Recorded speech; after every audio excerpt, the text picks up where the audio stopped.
Hello, my fellow oddities. Welcome to another episode. Today is part 6 of our Indiana War Memorial. If this is your first time, please hit that subscribe button, hit that like button, go ahead and share. While you're at it, please take a visit to that website. I've got all sorts of stuff available on there to help support me, including these amazing 4 animal posters. They are 10 by 10 and they are $12. Go get them. And with that out of the way, let's get right into today's video. So today we are going to continue moving down the front of this monument, and so we are just going to continue using our same palette, which is our raw umber, yellow ochre, Mars black, and titanium white. And we will just use small brushes to draw in a lot of these details and get our basic shapes in, and from there we will just add the details like we've done the rest of the monument. It's pretty much just copy and paste from the rest of it, just with different details.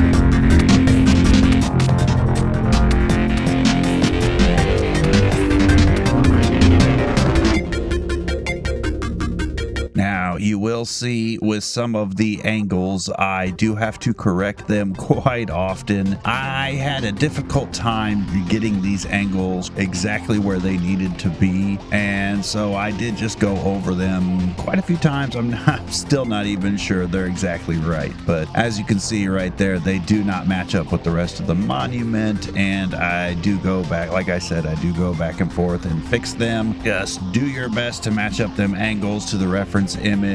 That's about all I can tell you. Angles are not my friend.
on the upper part of the monument, those brick lines are a little more pronounced than what they are in the reference image, and I really like the look of that, so I decided to go ahead and stick with that theme on the bottom part of the monument. So here we are, just drawing in those brick lines with some raw umber and Mars black mixed together, give us a really dark brown, and then we'll just go through, draw in all these brick lines and some details and things like that. And in the next video, we will go back on top of that and add highlights and random colors on some of these bricks. This will really help make it look a little less monotonous and give us some randomness to some of these bricks.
Okay, that's gonna do it for today. If you've been following along, then you should have ended up with something relatively close to this. We've made a lot of progress today. Tune in the next episode. We'll get a lot more work done. Remember, if this is your first time, hit that subscribe button, hit that like button, and go ahead and share. And I will see you in the next video.